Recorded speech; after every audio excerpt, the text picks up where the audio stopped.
Yes. Bon matin, Église de Portail. Est-ce que je peux entendre un gloire à Jésus ce matin? C'est vraiment une joie pour moi de poursuivre notre série sur le Saint-Esprit de mystique à pratique. C'est une joie pour moi de continuer cette série. Et lorsque je pensais au sujet d'aujourd'hui, ça me rappelait, il y a quelques semaines, j'étais en vacances. J'étais parti avec une bonne partie de la famille de mon épouse. On est allé aux États-Unis voir la plage dans le sud des États-Unis. Et dans l'auto, sur la route, il y a des petits-enfants. Et vous le savez, vous avez des petits-enfants dans votre entourage. Quand la route est longue, il faut les divertir. Fait que là, à un moment donné, tu passes tous les jeux que tu peux faire avec les enfants et on vient au jeu du quiz. On pose des questions puis on écoute leurs réponses. Et là, ma belle-sœur va poser la question, quel est le plus grand organe dans le corps humain? Et là, mon neveu répond, ben là, c'est sûr, c'est le Saint-Esprit. Est-ce que vous êtes d'accord avec moi qu'on ne peut pas diminuer la place, la grandeur ni l'importance de l'esprit dans la vie du chrétien? Vous êtes d'accord avec ça? De la même manière, on ne peut pas réduire l'importance du Saint-Esprit dans l'Ancien Testament.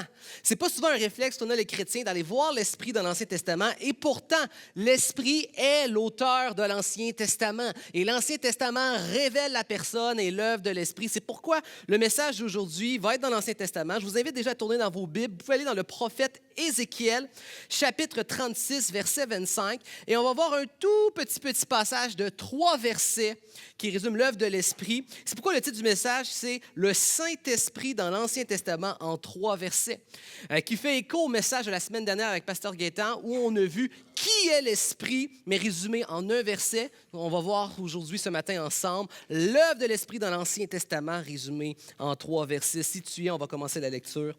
Verset 25.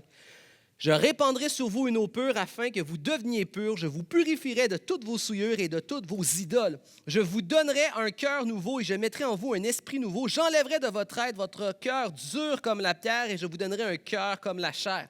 Je mettrai en vous mon propre esprit et je ferai de vous des gens qui vivent selon mes lois et qui obéissent à mes commandements pour les appliquer. Amen. C'est quoi le contexte de ce passage-là?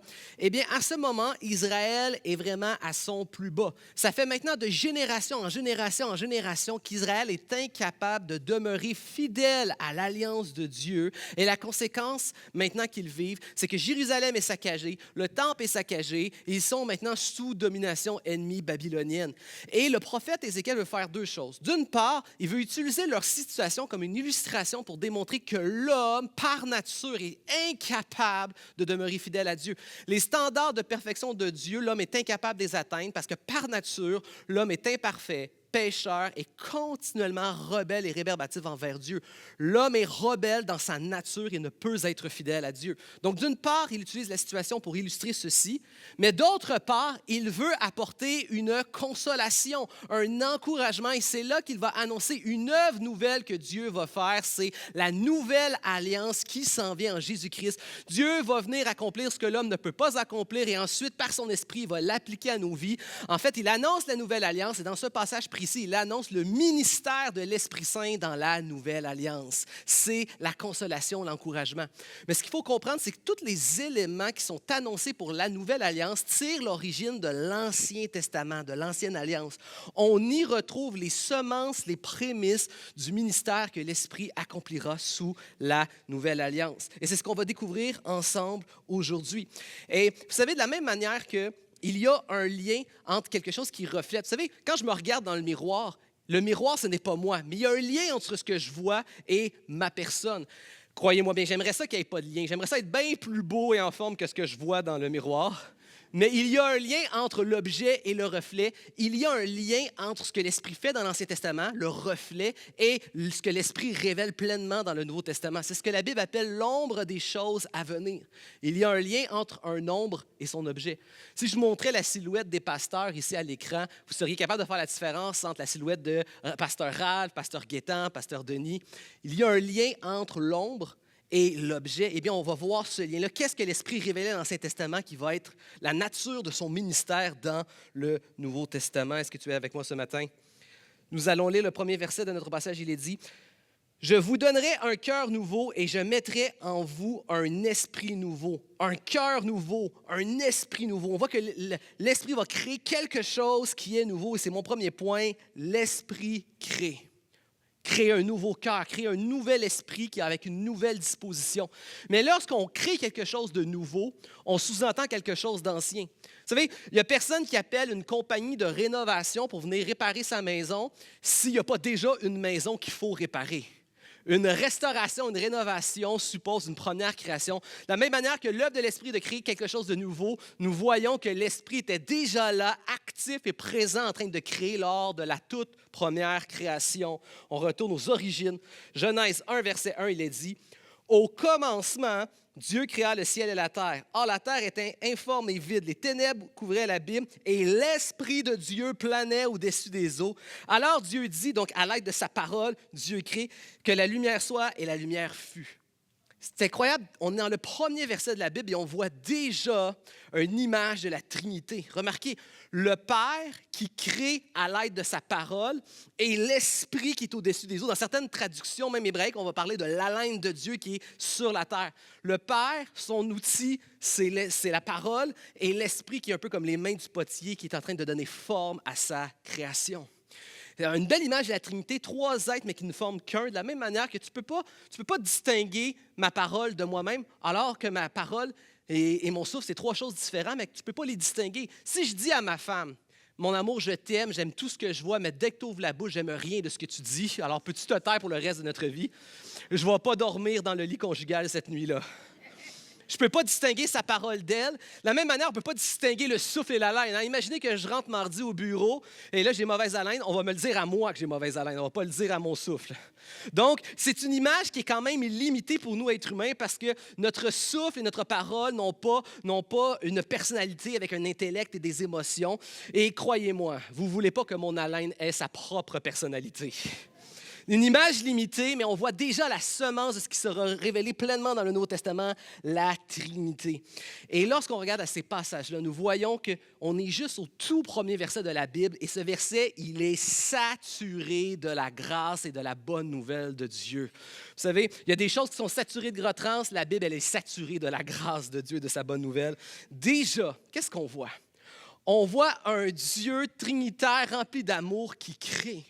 La création est un acte incroyable d'amour parce que la Trinité, c'est que Dieu en lui-même est une communauté qui vit un amour parfait de toute éternité depuis toujours. La lumière, la vie, l'amour et la joie coexistent depuis toujours en lui-même. Il n'a pas besoin de nous pour être aimé.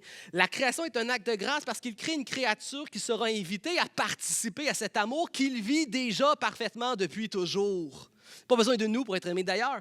Lorsqu'un témoin de Jéhovah frappe chez moi, vous savez, les témoins de Jéhovah ont cette particularité de rejeter la Trinité. Puis une chose où on vient à un moment donné discuter, c'est que mais votre Dieu est un Dieu qui est obligé d'avoir une création pour être un Dieu d'amour. Si Dieu est amour, il dépend de sa création pour être amour et être aimé.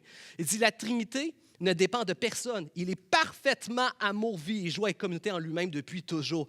Il ne dépend pas de sa création. La création n'est qu'un pur acte de grâce de participer à cet amour parfait qu'il vit déjà en lui-même. On voit la grâce de l'amour, on voit la grâce de la création. Dieu se suffit à lui-même depuis toujours, il existe de par lui-même. Et le fait qu'il donne vie à la création et qu'il soutient la vie de la création est un acte de grâce. On ne peut pas exister par nous-mêmes. Dieu a décidé que nous existions, il a décidé de nous donner la vie. Et si on a encore la vie aujourd'hui, c'est parce que Dieu la soutient et Dieu a même un projet futur et éternel pour la vie. Encore une fois, l'acte de création est un pur acte de grâce que Dieu n'était pas obligé d'accomplir. Et non seulement on voit l'amour parfait de la Trinité dans laquelle nous sommes invités, on voit l'acte de grâce de donner vie, de soutenir la vie, mais ce qui m'impressionne dans ces passages-là, c'est qu'on est dans le premier verset de la Bible et on voit déjà qu'il y a juste dans le premier verset de la Bible toute la provision nécessaire pour la grâce et la restauration de l'humanité et de la création que Dieu avait déjà prévu. Il avait déjà prévu tout ce qui était nécessaire au premier verset pour racheter et sauver sa création qui allait chuter et tomber loin de lui. Et ça, c'est incroyable. Et c'est la raison pour laquelle l'évangéliste Jean, dans son évangile, va commencer en rappelant la Genèse, la création, que toute la grâce était déjà là pour récupérer, restaurer, rénover la création qui allait chuter. Et pourquoi, justement, on a besoin de cette provision de grâce? Parce qu'après Genèse 1, qu'est-ce qui vient? Il vient Genèse 2, l'homme et la femme, le jardin, et ensuite on a Genèse 3, la chute. L'homme et la femme qui décident de partir à leur compte, décident de choisir l'autonomie. Ils se rebellent contre Dieu, rejettent Dieu, se détournent de lui et choisissent la voie de la rébellion, de vivre par eux-mêmes. Ah, c'est Dieu le créateur de toutes choses. C'est Dieu qui a créé la vie. En lui est la vie, la joie, la lumière, la bonté, la beauté. Et l'être humain a décidé d'aller voir c'est quoi vivre sans Dieu. Le chemin contraire à Dieu, c'est choisir les ténèbres, le mensonge, la mort, le malheur. En décidant la déconnexion d'avec Dieu, l'être humain, en fait, il s'est contaminé lui-même de ténèbres, de mensonges, de noirceur et de mort. Il s'est contaminé lui-même, il a contaminé sa relation avec les autres, il a contaminé sa relation avec Dieu et sa relation avec même la création. Toute la création est maintenant corrompue par le mal, le péché et la souffrance. Mais ce qui est incroyable, et c'est pourquoi la Bible d'ailleurs dit que nous sommes privés de la gloire de Dieu, mais ce qui est incroyable, c'est que Dieu n'a pas laissé sa création faire, il n'est pas resté inactif envers sa création. Dieu a décidé de prendre les choses en main et Dieu a prévu déjà tout ce qui était nécessaire pour pouvoir nous restaurer et un jour amener une toute nouvelle création restaurée complètement et pleinement. Et toute la provision était déjà là dans le texte. Mais vous savez, Dieu ne peut pas juste décider de refaire une toute nouvelle création parfaite, sans mal et souffrance, sans péché, sans corruption ni contamination, et nous prendre maintenant, là, tels que nous sommes, et nous mettre dans cette nouvelle création. Pourquoi? Parce que si Dieu faisait ça, il refait une nouvelle création, nous prend, nous met dedans, on va la contaminer encore, cette nouvelle création. C'est un peu comme cet homme qui raconte à son collègue de travail, il dit, « Tu sais, moi, j'ai gâché 2 mariages dans ma vie. Mes 2 mariages sont un échec. » Il dit, « Ah oui, comment t'as fait? » Il dit, « Bien, la première est partie, la deuxième est restée. » Tu ne peux pas te remarier en changeant rien puis penser que le deuxième mariage, par magie, va être meilleur que le premier si tu ne changes pas toi-même les problèmes. Dieu ne peut pas juste nous prendre tels que nous sommes et nous mettre dans une nouvelle création parfaite. Avant de nous mettre dans une nouvelle création, il doit faire de nous une nouvelle créature. Et c'est le ministère de l'Esprit, mesdames et messieurs. Voici le début de l'Évangile de Jean, tout comme à la première création. Voici ce qu'il est dit. Au commencement était celui qui est la parole de Dieu. Il parle de cette parole que Dieu a utilisée pour créer. Il était avec Dieu, il était lui-même Dieu. Au commencement, il était avec Dieu. Tout a été créé par lui. Rien n'a été créé sans lui. La parole de Dieu, c'est son outil de création. En lui résidait la vie. Cette vie était la lumière des hommes. Lui qui a créé la lumière. C'est Jésus. Il s'est incarné. Il est venu chez lui. Les siens ne l'ont pas accueilli. Certains, pourtant, l'ont accueilli. Ils ont cru en lui. Et à tous ceux-là a été accordé le privilège de devenir enfants de Dieu. Ce n'est pas, remarque, ce n'est pas par une naissance naturelle, ni sous l'impulsion d'un désir ou encore par la volonté d'un homme qu'ils le sont devenus, mais c'est par Dieu qu'ils sont nés. C'est une nouvelle naissance spirituelle qui a pris place. De la même manière qu'à la première création, Dieu a créé à l'aide de sa parole et son esprit a accompli les choses dans la création. De la même manière, pour la nouvelle création, le nouveau projet de restauration que Dieu a, il envoie sa parole, Jésus, accomplir notre salut. Et Jésus envoie, lui, l'Esprit qui vient faire de nous une nouvelle créature née de nouveau spirituelle pour lui. Il vient faire de nous une nouvelle créature. Dieu a un projet, bien sûr, le projet achevé et final de Dieu. C'est un jour où il va avoir une toute nouvelle création, parfaite, restaurée. Une création qui ne sera plus privée de la gloire de Dieu, qui sera sans contamination, sans mal, sans souffrance. Une création qui va sublimer de la gloire de Dieu. Et dans cette création, il va nous donner des nouveaux corps de gloire, parfaits, sans souffrance, qui vont pouvoir bénéficier pleinement de la gloire de Dieu. Ça, c'est son projet final. Mais déjà à présent, Dieu a déjà commencé dans son Église, dans son peuple. Dieu commence déjà la semence de cette nouvelle création. Les prémices de cette nouvelle création, c'est qu'il commence déjà spirituellement à faire de nous de nouvelles créatures maintenant avec un nouveau cœur incliné vers Dieu. Un nouveau cœur qui n'est pas rebelle, mais qui aime Dieu. C'est l'œuvre que l'Esprit fait déjà à présent. Une nouvelle naissance spirituelle en attendant un jour d'être dans un véritable corps glorifié, dans une nouvelle création glorifiée. Et comment vivre cette nouvelle naissance? Peut-être que tu te poses cette question, mais comment vivre cette nouvelle naissance de l'Esprit, appartenir à Dieu? Eh bien, c'est simple. Qu'est-ce que la parole dit? C'est quand s'opère cette nouvelle naissance? Quand le Père envoie sa parole, son Fils, accomplir notre salut, là où la bonne nouvelle de Christ, la parole de Dieu incarnée qui accomplit notre salut, est prêchée, annoncée et proclamée, l'Esprit le confirme en créant de nouvelles naissances qui répondent par la foi à l'œuvre de Jésus-Christ. Là où la bonne nouvelle de la grâce est prêchée, Dieu change des vies, sauve des cœurs et des gens viennent à la nouvelle naissance spirituelle. Est-ce qu'il y en a ici qui ont expérimenté la nouvelle naissance de l'Esprit dans ta vie? savez, on ne peut pas reprocher à un arbre. On ne peut pas reprocher à un arbre de ne pas donner le bon fruit. Si tu veux des pommes, puis ce que tu as dans ton jardin, c'est des bananes, ce n'est pas en disant à l'arbre, force-toi, donne le bon fruit que l'arbre va donner spontanément des pommes. Si ce n'est pas le bon fruit, la seule chose à faire, c'est arrache l'arbre, retire l'arbre et plante la bonne semence.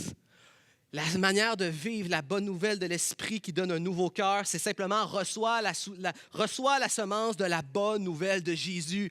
Dieu qui vient lui-même accomplir ce que nous étions incapables d'accomplir, cette vie parfaite de justice et de standard qu'on ne pouvait pas vivre, la conséquence à la croix de ce qu'on aurait dû recevoir, qu'il la reçoit à notre place. Il meurt à la croix à notre place. Il est ressuscité. Dieu démontre maintenant qu'il a reçu favorablement le sacrifice de Jésus. Tout est accompli. Ceux qui mettent leur foi en Jésus reçoivent sa sainteté, sa justice. Notre mort lui est donnée, lui nous donne la vie. Nous avons l'assurance de la vie éternelle. Et c'est pourquoi que celui qui met sa foi en Jésus est déjà appelé dès à présent citoyen du royaume des cieux, parce que bien que c'est spirituel, tu as déjà ton passeport pour le nouveau, la nouvelle création. Tu es citoyen du royaume des cieux.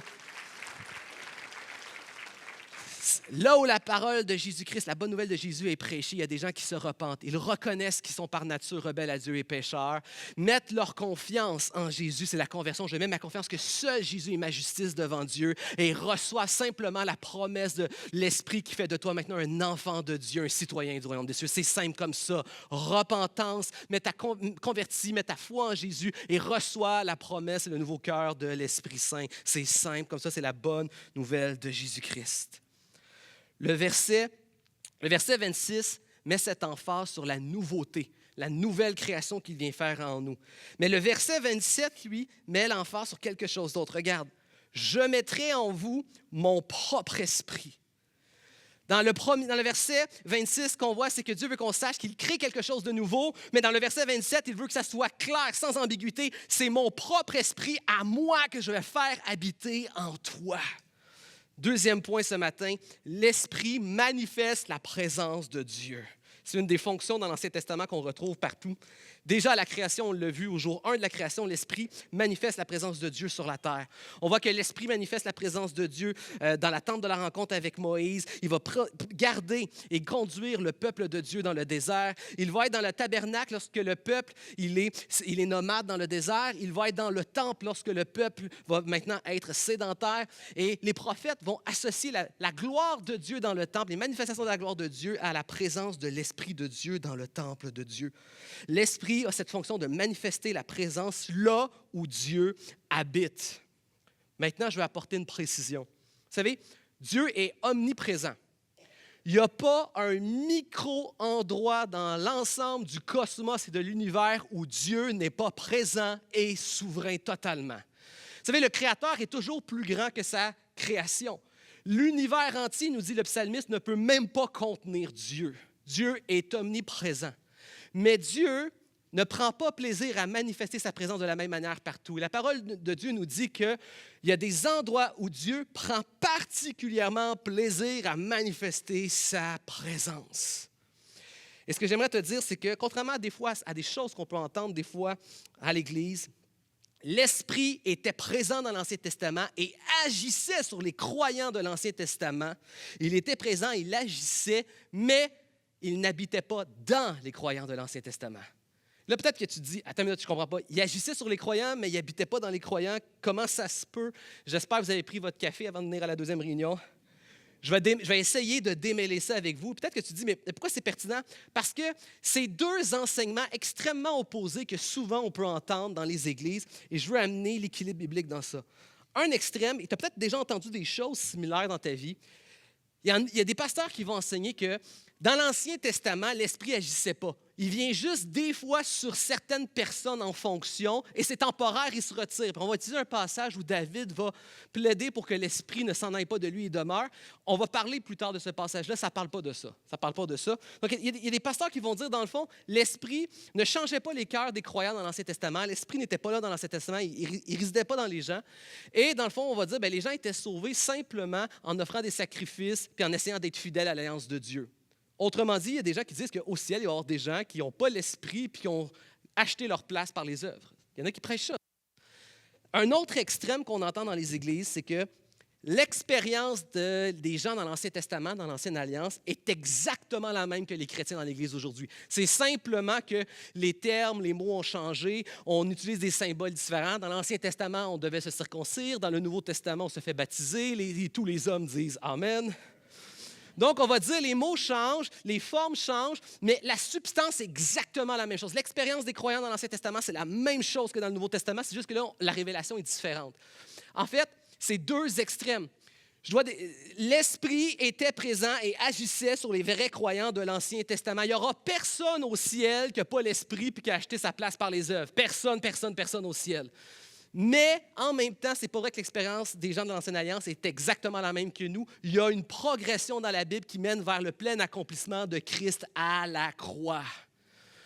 Dieu a voulu qu'il y ait une différence entre l'Ancienne et la Nouvelle Alliance. Pourquoi Dieu veut qu'il y ait une différence? Pourquoi Dieu a voulu qu'il y ait, dans l'histoire de son peuple, qu'il y ait un avant et un après Jésus, qu'il y ait des privilèges qui sont différents, quelque chose de différent?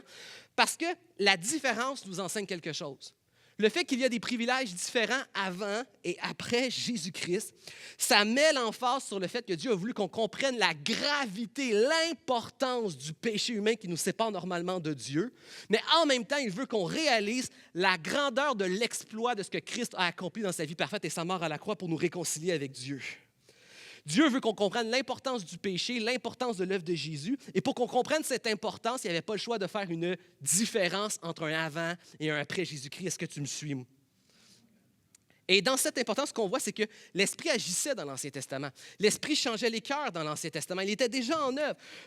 Deutéronome 36 nous dit « L'Éternel, ton Dieu, circoncira ton cœur et le cœur de ta descendance pour que tu aimes l'Éternel, ton Dieu, de tout ton cœur et de toute ton âme, et afin que tu vives. » Et le Nouveau Testament nous dit que la circoncision du cœur, c'est la nouvelle vie de l'Esprit qui nous donne un cœur disposé vers Dieu. Donc la Bible est claire, l'Esprit agissait pour que des cœurs soient transformés dans l'Ancienne Alliance. La seule façon d'avoir la foi qui sauve, c'est l'Esprit qui touche ton cœur, qui te met la foi dans les promesses.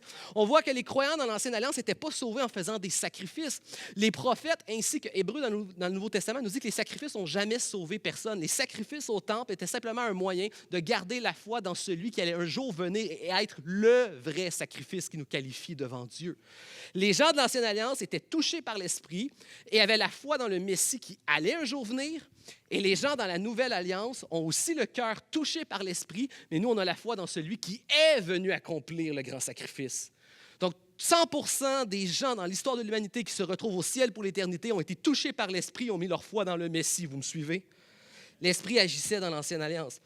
D'ailleurs, Jésus va le dire en Jean 3. Il n'y a personne qui peut entrer et voir le royaume de Dieu s'il n'a pas déjà reçu la nouvelle naissance de l'Esprit. Alors, la Bible est claire qu'il y a des croyants dans l'Ancienne Alliance qui sont sauvés. L'apôtre Paul va dire en Romains 9 que dans l'Israël ancien, il y a un Israël charnel, un Israël national, qui n'est pas nécessairement sauvé, et il y a un petit reste, un vrai Israël spirituel. C'est lui qui est touché par l'Esprit, c'est lui qui aime Dieu, c'est lui qui croit réellement dans la promesse du Messie. C'est un petit reste, comme les prophètes l'appelaient dans l'Ancien Testament. Et Paul lui appelle le vrai Israël spirituel, celui qui est touché par l'Esprit et qui a la foi dans le Messie. Donc, il y a toujours eu un petit reste touché par l'Esprit qui avait sa foi dans le Messie qui était à venir. Mais il y a aussi une distinction.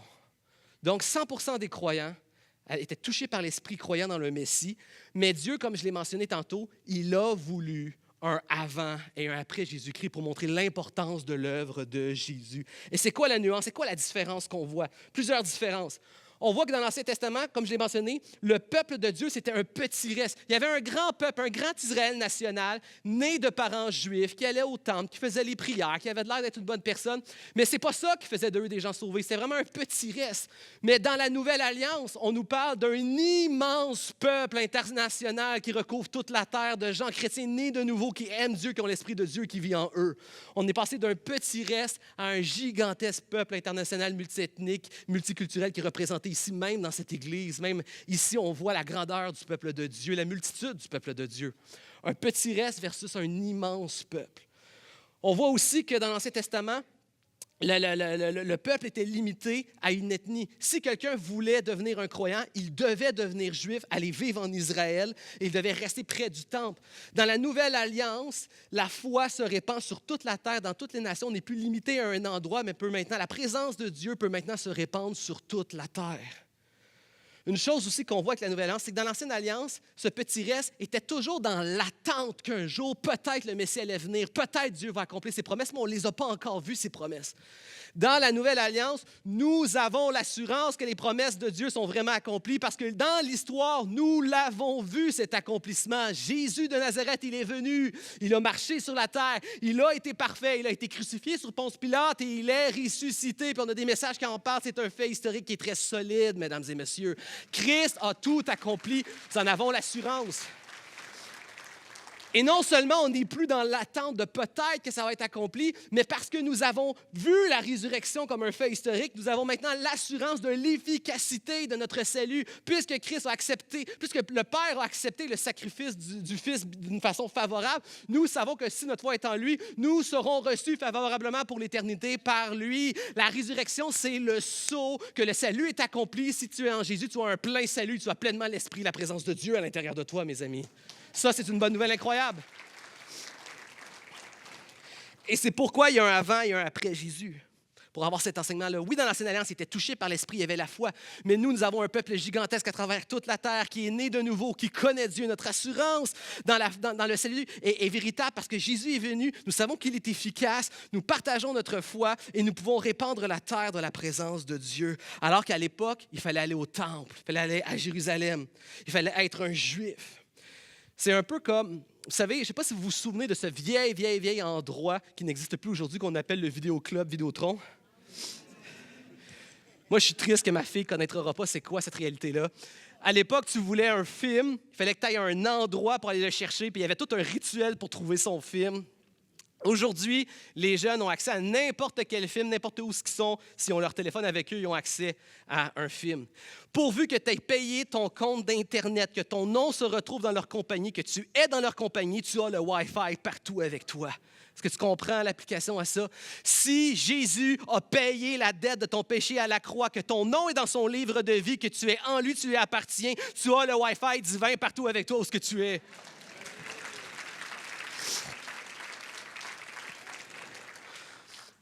Jésus, en lui habite corporellement toute la plénitude de la présence de Dieu. Le prophète Ézéchiel va voir cette vision où un jour, il dit la présence, la manifestation, la gloire de Dieu va sortir du temple, puis elle va aller sur le mont des Oliviers, là où Jésus est, parce que c'est Jésus, la gloire, la manifestation et la présence de Dieu. Et la réalité, c'est que pourquoi nous avons la présence de Dieu qui habite maintenant en nous, c'est pas à cause de nos beaux yeux, c'est pas parce qu'on est des bonnes personnes ou des bons chrétiens, c'est simplement parce que Jésus est parfait, il a parfaitement la présence de Dieu. Donc, si tu es en Jésus, à cause de lui, tu as parfaitement la présence de Dieu. Puis ça, c'est incroyable. On ne réalise pas. C'est quoi les implications de tout ça? C'est qu'on ne réalise pas. On ne réalise pas à quel point, normalement, notre petitesse humaine, notre imperfection, notre péché devrait normalement nous séparer totalement de Dieu. On ne réalise pas. On ne réalise pas à quel point on devrait être séparé de Dieu. L'homme a rejeté la vie, a rejeté Dieu, a contaminé tout ce que Dieu a créé. Et pourtant, Dieu a pris cette décision résolue de vivre au milieu de l'homme. C'est pour ça qu'il a voulu la tente lorsqu'ils étaient nomades. Ils ont voulu la tente lorsqu'ils étaient nomades et le temple lorsqu'ils étaient sédentaires. Parce que Dieu a dit, je ne peux pas habiter en vous parce que vous êtes corrompus par le mal et je suis saint et pur, mais j'ai résolu de vivre au milieu de vous. C'est pour ça que Dieu a voulu le temple au milieu d'eux. Dieu a résolu de vivre au milieu de nous, mais plus que ça, il a résolu de venir lui-même régler le problème en la personne de Jésus-Christ. Non seulement on devrait réaliser à quel point notre petitesse, notre péché devrait normalement nous séparer de Dieu, mais on devrait réaliser à quel point c'est un exploit incroyable ce que Christ a accompli sur la croix pour qu'aujourd'hui nous puissions avoir la certitude de bénéficier de la présence de Dieu en nous et être nous-mêmes le temple du Saint-Esprit aujourd'hui. C'est incroyable. Le Dieu qui est tellement grand que l'univers entier ne peut même pas contenir, le Dieu qui est tellement saint, pur et juste que rien d'impur ne pourrait tenir dans sa présence, nous l'avons à l'intérieur de nous à cause de Jésus. On devrait être ébloui par cette vision des choses. Qu'est-ce que mon péché aurait dû me donner, me coûter, mais qu'est-ce que Christ a accompli pour moi? On ne médite pas assez cette réalité-là. Et de manière pratique, de manière très, très, très pratique, qu'est-ce que ça change la présence de Dieu dans ma vie? d'avoir cette certitude que Dieu habite réellement en moi. Le Juif à l'époque, pour adorer Dieu, pour que ça soit valable, pour goûter un peu au privilège de la présence de Dieu, il devait aller au temple pour adorer, pour que son adoration soit vraiment dans la présence de Dieu. S'il voulait prier, il devait aller au temple pour prier, pour que sa prière soit vraiment dans la présence de Dieu. S'il voulait son repentir, il devait aller faire son sacrifice au temple de Dieu. Si tu n'étais pas juif et que tu voulais faire partie du peuple de Dieu, tu devais devenir juif et aller vivre là-bas. Vous savez, c'était très limitant au niveau pratique. Moi, quand j'étais jeune, je me suis fait un jour offrir une voiture téléguidée qu'on branche avec un fil. Ça va vous dire, c'est assez limité comment on peut jouer avec une auto téléguidée branchée avec un fil. Ça, c'était l'expérience des croyants dans l'Ancienne Alliance. On devrait réaliser 6 choses ce matin par rapport à la présence de Dieu. Premièrement, à quel point c'est une grâce, comme je l'ai mentionné. Le péché qui nous sépare est l'exploit de Christ, Dieu qui vit en nous à cause de Jésus. On devrait réaliser la liberté maintenant que nous avons de représenter Dieu réellement partout où nous sommes sur terre, d'avoir en tête cette idée que Dieu prend plaisir et se réjouit d'être en nous à cause de Jésus, peu importe où on est, à ta maison, au travail, dans ton voisinage, là où tu es, Dieu prend plaisir à être présent en toi. On devrait réaliser cette grâce, cette liberté, mais ça devrait changer aussi, troisièmement, notre vision de la vie. On devrait avoir une perspective de la vie tellement sublimée. On ne médite pas, chrétien, assez l'importance que Dieu prend plaisir et se réjouit à manifester sa présence là où tu es, peu importe où tu es. On ne le médite pas assez, on ne le réalise pas assez. Pourquoi? Parce qu'on ne le voit pas, on ne le ressent pas, on n'en a pas l'impression. Des fois, dans un moment d'adoration, on en prend conscience. Tu sais, des fois, ce que vous pouvez ressentir dans la présence, ce n'est pas que Dieu vienne d'entrer, c'est que vous commencez à prendre conscience. Mais Dieu prend plaisir à habiter en vous, pas à cause de comment vous vous mettez dans quelle disposition, mais à cause de Christ. Il prend plaisir, se réjouit d'être présent. On ne le réalise pas, justement, assez. Quatrièmement, on ne réalise pas l'efficacité maintenant que ça l'offre à notre prière. Vous savez que parce que tu pries en Jésus-Christ, tu es réellement dans la présence de Dieu. Ta prière, elle est dans la présence de Dieu. Ça veut dire que chacune de tes prières sont reçues, écoutées et toujours répondues. Ta prière, elle est efficace en Jésus. Dieu ne répond pas toujours comme on veut parce que des fois, Dieu ne va pas donner la chose qu'on lui demande parce qu'il sait que ça nous éloignerait de lui. Et des fois, il va donner les choses qu'on ne veut pas recevoir parce qu'il sait que ça va nous garder à lui. Parce qu'elle est efficace, encore une fois, la prière. C'est-à-dire qu'il veille sur ceux qui lui appartiennent, dans lesquels sont son esprit. Il nous préserve. Ça veut dire qu'il va répondre pour notre meilleur et notre salut à nos prières. Notre prière, elle est efficace. C'est aussi, cinquièmement, une invitation à vivre une adoration. Pourquoi c'est une invitation à l'adoration de réaliser que Dieu habite en moi? Parce que ça me rappelle continuellement que mon adoration, ce n'est pas quelque chose de distant, comme si j'écrivais une lettre à un grand empereur éloigné avec beaucoup de médiateurs. Ce n'est pas une adoration distante, c'est une adoration intime. Dieu prend plaisir à ton adoration, peu importe où tu es, à la maison, au travail ou à l'église. C'est une adoration intime. Et de la même manière, nous sommes le temple du Saint-Esprit, on représente Dieu, mais de la même manière que Dieu se réjouit à manifester sa présence particulièrement dans la vie du chrétien, la Bible nous dit que Dieu prend encore plus plaisir au rassemblement des chrétiens qui lui offrent une adoration lorsqu'il forme un temple saint à sa gloire, un corps rassemblé. Le chrétien devrait avoir cette envie de l'adorer à la maison, mais comme un aimant qui veut se coller à un autre aimant, normalement, l'Esprit devrait t'amener à vouloir toujours être collé à l'Église puis offrir une adoration, l'Église rassemblée ensemble. Il y a quelque chose de particulier encore plus lorsque l'Église se rassemble pour adorer son Dieu. Sixièmement et dernièrement, puis je vous dis, il y a tellement d'implications à la présence de Dieu qu'on ne réalise pas, on pourrait en parler pendant des heures, mais la mission. En Jean 4, Jésus va dire que l'heure vient, il est déjà venu en parlant de son œuvre, que c'est plus sur cette montagne ou à Jérusalem qu'on va adorer, mais c'est partout en esprit et en vérité. La vérité de la bonne nouvelle de l'Évangile de Christ, justement, qui permet que maintenant nous puissions l'adorer réellement en esprit par l'esprit, peu importe où on va sur toute la terre. Et cette vérité, qu'il n'y a plus d'endroit maintenant, mais c'est en vérité et dans l'esprit qu'on peut adorer, est intimement et directement liée à l'envoi de la mission. Parce que maintenant, tu as le sceau d'authentification de Dieu. Tu es authentifié par Dieu pour manifester sa présence là où tu es. Tu es envoyé adorer sur toute la terre pour lui rassembler un peuple nombreux qui de toutes les nations, jusqu'aux extrémités de la terre. La manifestation de la présence de Dieu est intimement liée au fait que tu es appelé à être le témoin de Dieu partout où tu vas, parce que Dieu prend plaisir partout où tu vas être avec toi. Tu représentes Dieu, mon ami. Et ça, c'est une réalité incroyable. Ce matin, quelqu'un devrait dire Alléluia ou quelque chose. C'est tellement incroyable de réaliser à quel point nous avons un privilège de manifester la présence de Dieu. Puis tout ça parce qu'on ne réalise pas assez, parce que justement, comme je l'ai mentionné, on ne le voit pas toujours, on ne le ressent pas toujours, on n'a pas toujours l'impression, mais nous devrions simplement nous satisfaire de la réalité que Dieu a déclaré qu'il a résolu de prendre plaisir en nous à cause de son Fils Jésus, point final. On poursuit la lecture au verset 27, il est dit « Je ferai de vous des gens qui vivent selon mes lois et qui obéissent à mes commandements pour les appliquer. » Troisièmement, nous voyons que l'Esprit nous qualifie, il nous consacre pour appliquer, servir Dieu de la manière qu'il désire que nous le servions. L'Esprit nous rend capables d'accomplir ce que Dieu veut que nous accomplissions, d'accomplir des œuvres et un service tel qu'il le désire et nous amener jusqu'où ce qu'il veut nous amener. Puis des fois, puis on le voit dans la Bible, c'est souvent des dons et des talents qui semblent naturels, qu'on a déjà un peu à l'intérieur de nous, mais que l'Esprit vient utiliser et vivifier de la manière qu'il le désire pour compléter l'œuvre telle qu'il le désire. Je parlais au début du message comment j'étais parti en vacances à la plage il y a quelques semaines avec ma belle famille.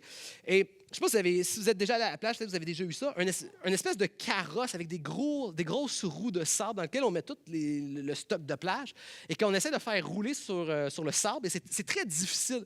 Et je voyais mon beau-père et mon beau-frère qui tiraient ça à bout de bras, qui avaient vraiment de la misère à amener tout le gros stock à chaque jour. C'était vraiment pénible, c'était vraiment difficile pour eux. Puis moi, j'avais aussi mon carrosse avec mes enfants, les stocks de ma famille à moi. Et un jour, j'avais réussi à amener mon stock beaucoup plus vite que eux. Puis là, j'avais pitié de eux qui avaient de la misère dans le sable. Fait que je suis revenu en arrière d'eux. Et là, j'ai pris le carrosse, puis là, j'ai commencé à pousser. Puis c'était vraiment difficile. Moi, je poussais à l'arrière pendant qu'eux tiraient le devant.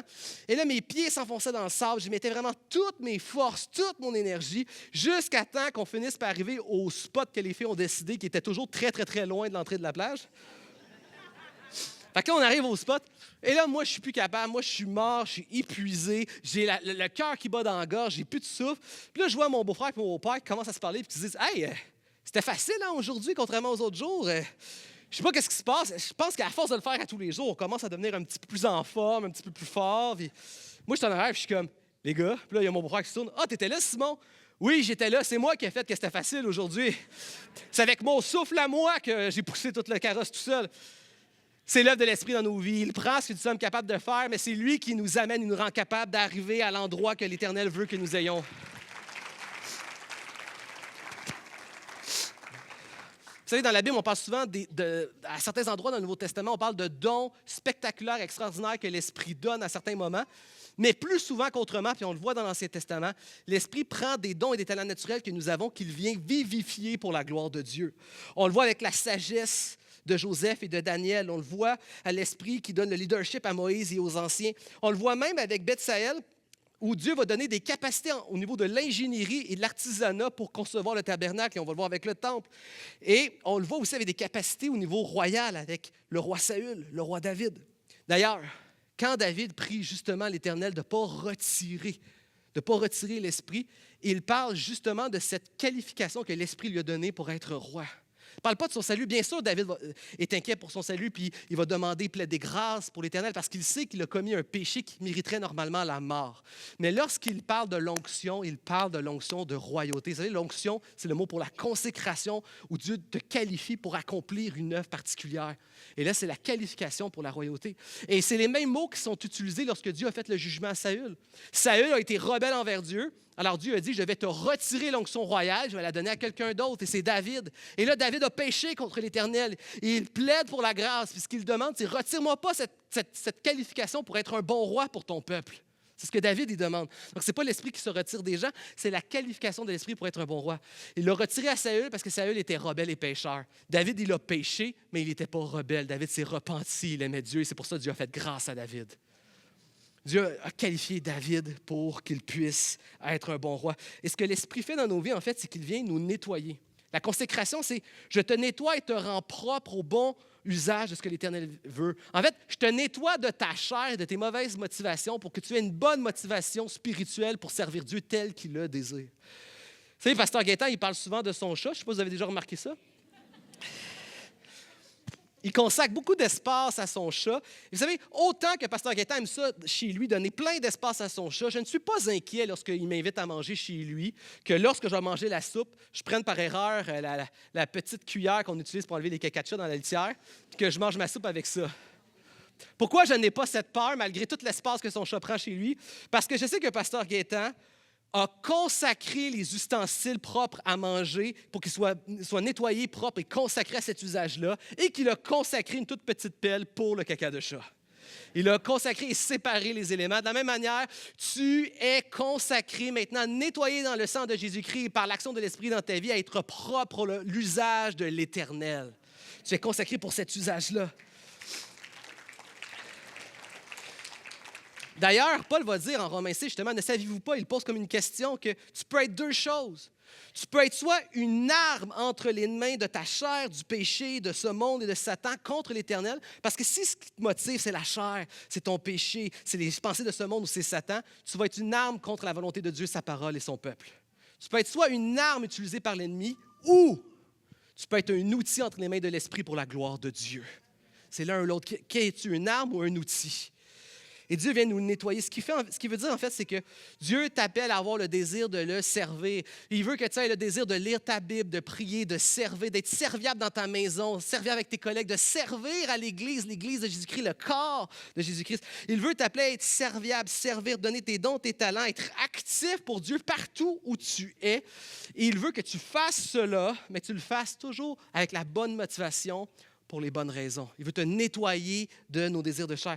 Trop souvent, on va lire la Bible, on va prier, on va être serviable et gentil puis aller à l'Église. Quelque part, il y a toujours un désir en nous de gagner quelque chose pour un gain. Bien paraître, peut-être gagner une bénédiction, gagner l'amour, l'attention de Dieu. Peut-être on a l'impression que plus on va en faire des bonnes choses, plus on assure un peu notre salut. On veut être béni de Dieu cette semaine. Ou on aime ça bien paraître ou gagner l'attention et l'intérêt des autres. Et ça, ce sont toutes des raisons de chair. C'est lorsqu'on fait les choses pour essayer de gagner quelque chose, soit de la part de Dieu ou de la part des hommes dans notre cœur. Et l'Esprit veut nous nettoyer de ça.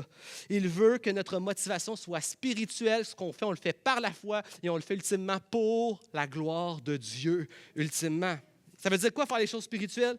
Ça veut dire que la raison pour laquelle on se met en action pour Dieu, c'est parce que nous avons une reconnaissance, une passion qui est surnaturellement, spirituellement renouvelée par l'Évangile, parce que nous avons accès à Dieu pleinement à cause de Jésus-Christ, parce qu'on a reçu toutes les promesses de Dieu en Jésus, on sait qu'elles vont s'accomplir. L'Évangile, chaque jour, nous renouvelle notre passion, notre désir d'être fidèle à Dieu, non pas pour gagner quelque chose, mais parce qu'on a justement tout reçu en Jésus. Donc, ça fait qu'on va se lever de notre chaise, puis des fois, on va faire des choses qu'on n'a pas envie par la foi, parce que ma reconnaissance, ma motivation, mes passions sont renouvelées par l'Évangile. Et ce que je le fais pour la gloire de Dieu, parce que par la foi, je sais qu'il n'y a rien de mieux que rendre gloire à Dieu dans ma vie. C'est pour ça que j'ai été créé. Et ce qui nous limite souvent, c'est qu'on a l'impression que servir Dieu, faire des choses pour Dieu, c'est une performance pour gagner des choses. Puis c'est ça, justement, qui nous limite. Il y a trop de personnes qui te limitent parce que tu penses que tu n'as peut-être pas assez de dons, assez de talent, tu n'es peut-être pas assez bon pour servir Dieu. Il y a des gens qui te limitent parce que tu trouves que tu es peut-être trop tout croche, désordonné, pécheur, que tu ne mérites pas de servir Dieu. La réalité, c'est que celui qui a gagné toutes les performances, c'est Jésus pour nous, à notre place.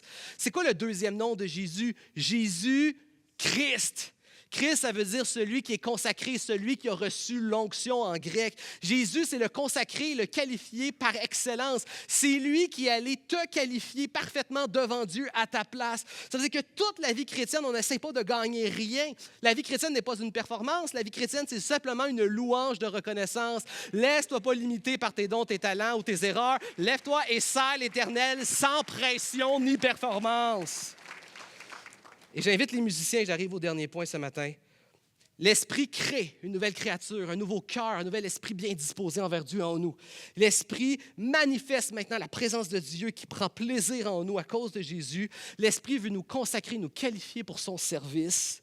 Mais tout ça est rendu possible à cause du premier verset. « Je répandrai sur vous une eau pure, afin que vous deveniez purs.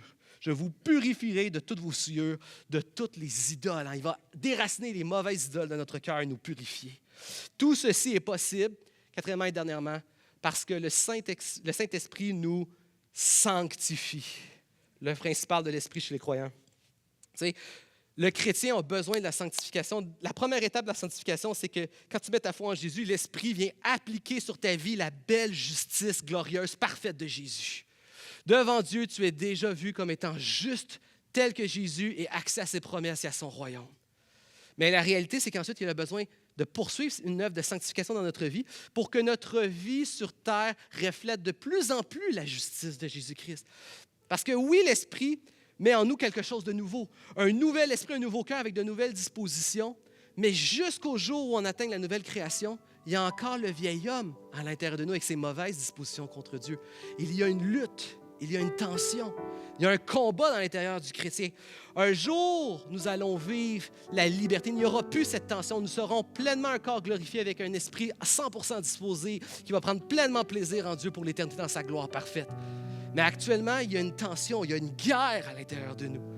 Et c'est pour ça qu'on a besoin de l'aide de l'Esprit qui vient nous sanctifier dans notre vie.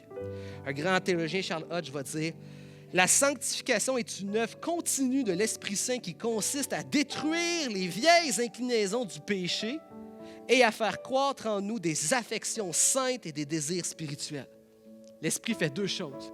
Il vient vivifier les bonnes affections que Dieu veut qu'on ait dans notre cœur, d'une part, mais proportionnellement, il doit aussi venir mortifier les mauvaises affections qui nous éloignent de Dieu. Vous savez, moi, par amour, j'ai changé les affections dans ma vie. Quand j'ai commencé à fréquenter celle qui allait devenir mon épouse, puis qu'on commençait à se fréquenter, tout ça, je voulais y amener une sortie, une date qu'elle allait apprécier, puis j'ai appelé sa sœur. Et j'ai demandé qu'est-ce qu'elle aime manger, puis sa sœur m'a dit, elle aime les sushis. Elle aime les sushis. Fait que là, pendant un mois de temps, j'ai mangé des sushis toutes les semaines parce que je voulais m'habituer au goût, parce que j'avais horreur des sushis. Au point où ça touchait même pas ma langue, puis j'avais envie de rejeter le sushi. Et je me suis forcé à aimer ça. Vous savez ce qui est arrivé? À force de me forcer à manger des sushis, j'ai appris à développer le goût, puis aujourd'hui, je suis un fan des sushis. J'aime les sushis. Après coup, j'ai appris qu'elle aimait même pas les sushis. C'était une fausse information de ma belle-sœur. Mais au moins, par amour, j'ai appris quelque chose qui était bon pour la santé. Et là, je sais que peut-être vous me regardez ce matin et vous me dites « Ah, ben ça a été fructueux parce que là, après, vous avez appris à aimer les bonnes choses santé, puis là, vous êtes devenu en forme, vous aimez la salade, vous êtes végétarien, végan. » Non, rien du tout, non. Je suis pas en santé. La raison, c'est que j'ai juste appris, par amour, à aimer les sushis. Mais le problème, c'est que j'ai jamais appris à arrêter d'aimer les burgers et la poutine. Si tu ne laisses pas l'Esprit faire ces deux actions-là, vivifier les désirs de Dieu et mortifier les péchés, tu n'y arriveras pas, frères et sœurs. L'échec spirituel de beaucoup de chrétiens, c'est parce qu'ils résistent à l'une de ces deux actions du Saint-Esprit. Il y a trop de chrétiens ici que tu n'apprends pas à laisser l'Esprit au quotidien, mettre ton cœur dans ce que tu fais dans l'Église ou dans la parole, dans ton temps personnel d'adoration. Tu ne laisses pas l'Esprit cultiver un amour toujours plus grand des choses de Dieu, d'apprendre à voir la vie telle que Dieu veut que tu la vois. Apprendre à aimer les choses que Dieu veut que tu aimes réellement par l'Esprit, c'est quelque chose qui se cultive. Il y a des gens ici que tu sers Dieu, mais un peu la bouche serrée en pensant que Dieu t'enlève les choses qui sont réellement bonnes. Au lieu de réaliser que les choses, ce n'est pas des choses bonnes, c'est simplement des contrefaçons contaminées par la mort qui t'amèneraient dans la mort de toute façon. Le christianisme, ce n'est pas un déni du plaisir et de la satisfaction. Le christianisme, c'est apprendre à réaliser par la foi que le vrai plaisir, la vraie joie et la vraie satisfaction ultime se trouvent en Dieu et le reste n'est que la mort. Et ça doit être cultivé, prendre de plus en plus place dans ta vie. Puis il y a des gens qui t'échouent parce que, d'une part, il y a des gens, tu ne fais pas ça, cultiver ce regard-là, et tu restes juste dans l'état où tu as l'impression que Dieu t'enlève des choses, mais tu dois voir les choses, la beauté, qu'il n'y a pas rien de plus beau que la gloire de Dieu, sa parole et sa volonté. Mais à l'opposé aussi, tu dois laisser l'esprit mortifier trop de choses que nous aimons, que nous cohabitons, on est en compromis, on veut préserver et garder, alors que l'esprit, encore une fois, c'est quelque chose qui se cultive. Il veut que de plus en plus, non seulement que tu vois les choses, que tu vois les belles choses que Dieu veut que tu vois, que tu aimes les choses que Dieu aime, mais il veut t'amener à détester, à haïr et avoir en aversion ce que Dieu n'aime pas, déteste et a en aversion. Ces deux mouvements-là doivent être faits. Apprendre à tirer la plug sur les choses que Dieu n'aime pas. Apprendre à affamer, à tuer, arracher, faire disparaître les choses que Dieu déteste et n'aime pas dans ta vie. C'est ces deux mouvements-là que tu as besoin. L'esprit doit combattre sur les deux fronts. Et trop souvent, chrétiens, on résiste sur un de ces deux fronts. On ne laisse pas l'esprit faire son combat, vivifier et mortifier. Je ne sais pas si vous avez déjà entendu parler, je termine avec cette illustration-là, de la guerre des 300. Les 300 Spartiens. Tu sais, c'est pas juste un film de fiction, c'est en fait un fait historique. On appelle ça la bataille des Thermopyles. En fait, ces 300 guerriers, c'est reconnu comme l'une des plus célèbres batailles dans l'histoire de l'humanité. 300 soldats qui ont réussi pendant des jours à tenir le siège à l'empereur perse Xerxès, pendant des jours qui avait une armée de milliers de milliers. Et 300 ont tenu un siège parce qu'ils se sont installés dans un petit chemin escarpé où le nom ne faisait pas de différence. Et ils sont restés là, ils ont tenu ferme contre des milliers de soldats perses surentraînés. Et comment, en fait, le dénouement de cette histoire, c'est qu'ils ont perdu. C'est l'une des plus célèbres batailles. On reconnaît la force des 300, mais ça finit par une défaite. Aussi glorieux soit le combat, ça finit par une défaite. Pourquoi? Parce qu'il y avait 2 fronts à protéger. Et il y avait un chemin qui pouvait contourner le chemin escarpé, un chemin secret. Et ce qu'ils avaient fait, les 300, c'est qu'ils avaient fait confiance à un autre groupe de Grecs qui n'étaient pas des gens, qui n'étaient pas vraiment des soldats entraînés depuis la naissance comme les Spartiens. Et ils les avaient postés pour surveiller cet endroit-là et venir les avertir si l'ennemi avait trouvé cette deuxième route-là. Et les soldats grecs qui n'étaient pas vraiment des vrais soldats entraînés ont fini par déserter. Et l'empire d'Exercès a passé par le chemin et a pris les Thermopyles par revers. Et c'est comme ça que les 300 Spartiens ont eu l'échec. Vous savez, aussi glorieux l'histoire peut retenir le combat des 300, ça finit quand même par un échec parce qu'ils n'ont pas gardé les 2 fronts. L'histoire reconnaît que si les Spartiens avaient séparé leur groupe en 2, puis avaient surveillé les 2 fronts, on ne reconnaîtrait pas simplement la plus belle bataille qui finit en défaite, mais on aurait reconnu la plus grande bataille de l'histoire de l'humanité gagnée par 300 contre des milliers de Perses. Est-ce que tu as besoin d'application, frères et sœurs? Aussi glorieux ta vie chrétienne a pu être, si tu ne laisses pas l'Esprit faire son œuvre sur les 2 fronts, aussi glorieux a pu être pendant un instant la vie chrétienne, ça va finir par une défaite. Arrête de résister à l'Esprit, laisse-le faire son œuvre, de vivifier les affections de Dieu et mortifier les affections charnelles de ce monde en toi. Il est une question de vie et de mort. C'était la parole pour aujourd'hui. Est-ce qu'on peut se lever?